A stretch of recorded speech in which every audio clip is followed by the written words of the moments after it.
नई संसद की शुरुआत बेहद शानदार रही। आधी आबादी को 33% हक दिलाने वाला महिला आरक्षण बिल पास हुआ। जहां एक तरफ राज्यसभा में ऐतिहासिक बिल पास हो रहा था, तो वहीं दूसरी तरफ लोकसभा में बीजेपी के सांसद रमेश बिधूड़ी कई मिनटों तक लगातार संसद की गरिमा को गर्त में डुबोने वाली टिप्पणी कर रहे थे। दरअसल रमेश बिधूड़ी ने अमरोहा से बीएसपी सांसद कुंवर दानिश अली को गालियां दी और अभद्र व्यवहार किया। शर्मनाक बात यही खत्म नहीं होती।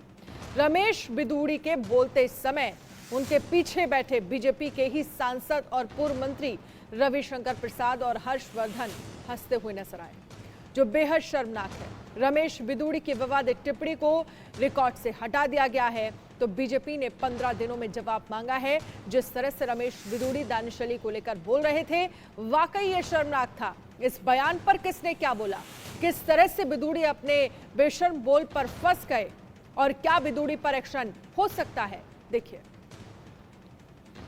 इसलिए चुन के आते हैं, क्या देश को आजादी इसलिए दिलाई गई थी?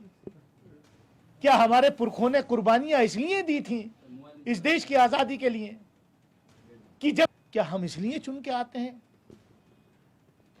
क्या देश को आजादी इसलिए दिलाई गई थी? क्या हमारे पुरखों ने कुर्बानियां इसलिए दी थी इस देश की आजादी के लिए कि जब हमारे प्रतिनिधि चुन करके जाएंगे तो उनको यह सुनने को मिलेगा? दुनिया के अंदर आज देश की क्या तस्वीर आपने खींच के रख दी है? महिलाओं को आरक्षण ये स्पेशल सेशन था। 75 साल अमृत काल में हम गए हैं, पार्लियामेंट की नई बिल्डिंग में हम गए हैं। महिलाओं के आरक्षण के लिए यह संसद का सत्र विशेष रूप से बुलाया गया। वो आरक्षण कब मिलेगा? 2029 में लागू होगा, 2034 में होगा या 2047 में होगा? अभी उस पर सवालिया निशान है, मैं उसमें नहीं जाना चाहता। लेकिन मुझे तो ऐसा लग रहा है कि क्या ये स्पेशल सेशन इस देश के चुने हुए एक सांसद को उसकी कम्युनिटी से लिंक करके उस पर इस तरीके का अटैक करना,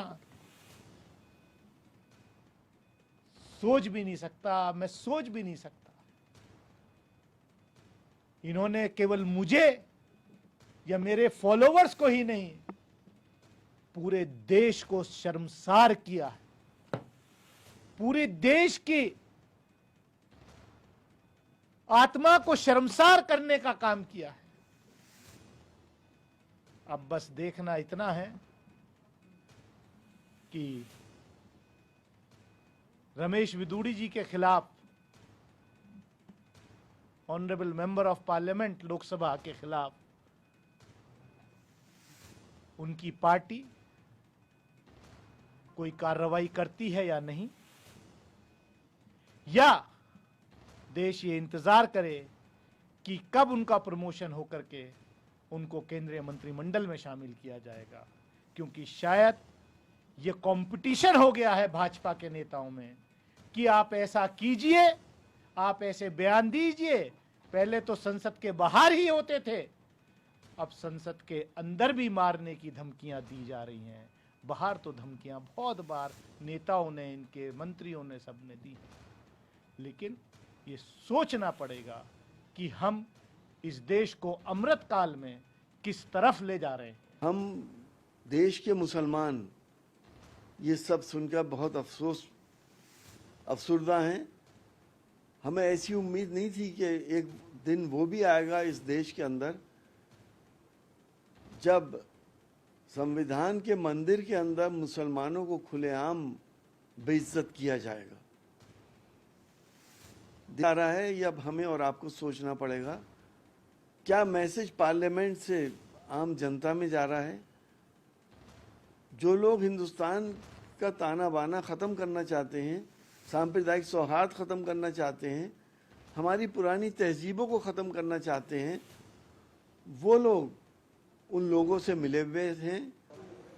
मैं विधूरी के इन अल्फाज को और इस लैंग्वेज को उनकी, जो बिल्कुल अनपार्लियामेंट्री है और जिसका कोई उनको इजाज़त नहीं है इस बात की, कोई कहने की किसी कौम किसी बिरादरी को, मुसलमानों को इस तरीके से कंडम करना।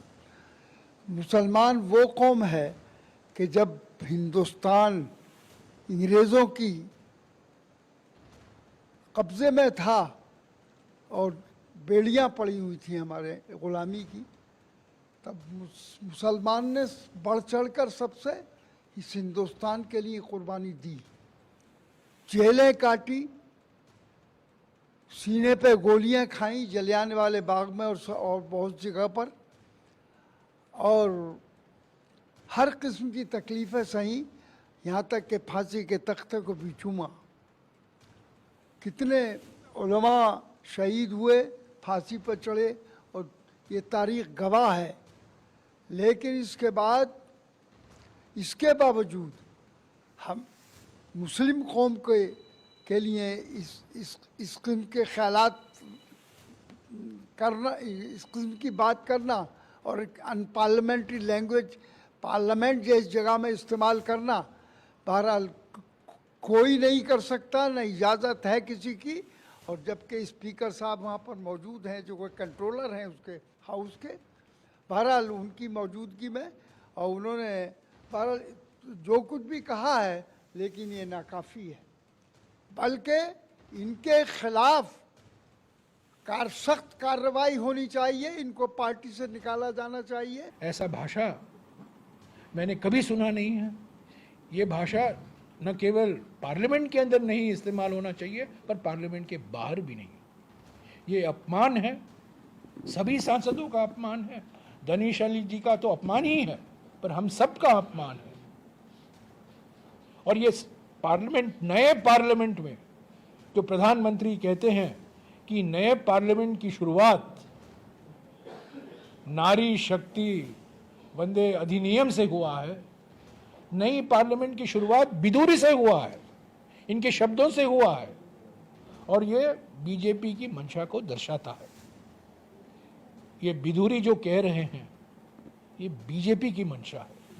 भद्र भाषा है, अनपार्लियामेंट्री है, हेटफुल है, डिविसिव है, और ये वही है जो सेंटिमेंट ये पूरे देश में फैला रहे हैं, जो जहर इन्होंने फैलाई है, जो जहर हमारे बीच में घोला है नफ़रत का, आज वो पार्लियामेंट के नए पार्लियामेंट में गूंज रहा है। शर्मनाक है, और मैं मानती हूँ स्पीकर को इस पर जल्द से जल्द कार्रवाई करनी चाहिए। चलिए आपने एक्सपंज कर दिए रिमार्क्स, सिर्फ एक्सपंज करने से काम हो जाता है, कुछ एक्शन होना चाहिए।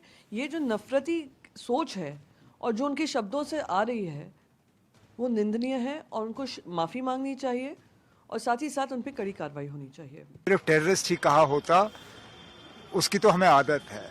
आप मेरा सोशल मीडिया देखिए तो टेररिस्ट बुलाने में तो ये थकते नहीं हैं, लेकिन उसके साथ जो जो कहा, मैं आपके चैनल को तो लोग देखते हैं, मैं वो अल्फाज यहाँ दोहराना नहीं चाहता हूँ, लेकिन शर्मिंदा भी होता हूँ कि पार्लियामेंट में इस तरह के अल्फाज इस्तेमाल किए गए। नाराज़ भी होता हूँ, क्योंकि आखिरकार ये तमाम मुसलमानों के खिलाफ ये अल्फाज इस्तेमाल हुए।